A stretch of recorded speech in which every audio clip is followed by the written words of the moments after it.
I snapped the drive shaft, damn it. It's fairly commonplace in the four-wheel drive world to snap drive shafts. It happens all the time when the drivetrain is put under a lot of strain.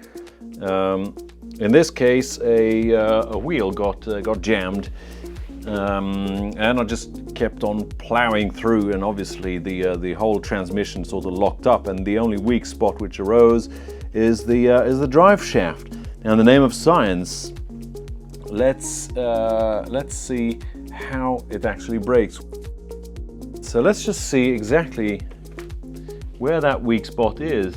Now, if you take a real close look, precisely in this area, that's the weak spot right there.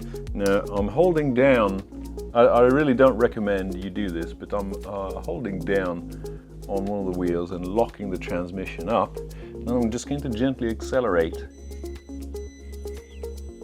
There you go, you can see it twist.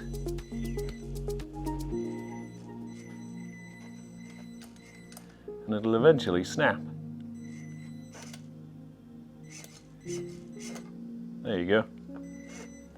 It's a fairly dramatic failure in real life, but there you go. It's fairly easy to replace. So as a remedy, I got these metal drive shafts, which should eliminate the problem. There is one thing though. The little screws here, which are supposed to go through, are slightly too long, so you have to shorten them. Here's how I did that.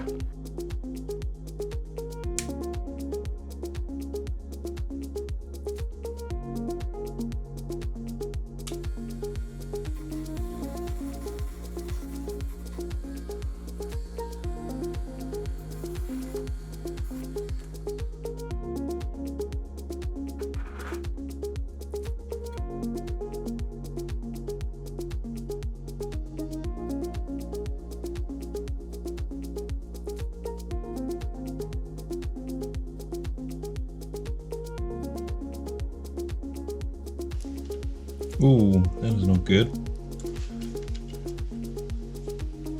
It's oil from gearbox, is it?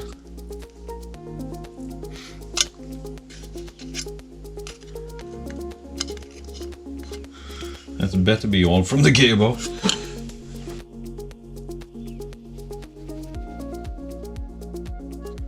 You can't just mount this in any direction, because as you can see, the knuckles here aren't timed correctly, shall I say. And that makes no sense at all. So try to do your best to get them aligned as best you can. That should do. I think it's designed to be that way. Okay, so we're going to put the shorter end here up top.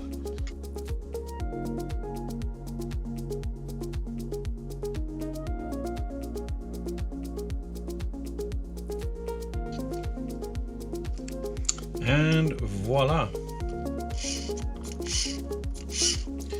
We now have metal drive shafts.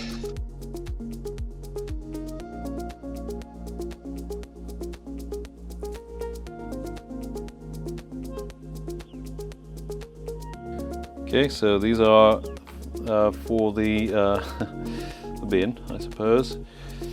And there we go. Next upgrade I'm going to do, because I made these custom links as well, but as you can tell, there's a lot of play in all the joints, and you can't really be accurate when you're driving around. So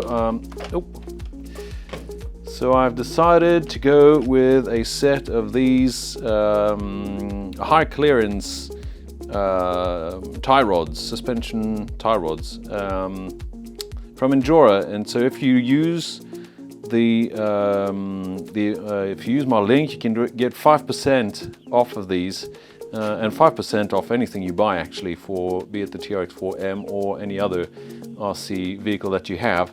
So make sure you go and check that out. You can get 5% off this, you can get 5% off the axles, you can get 5% off everything pretty much. So make sure you go and check that out. So that's all from me for now. Catch you all in the next episode. Peace out, everybody. Goodbye.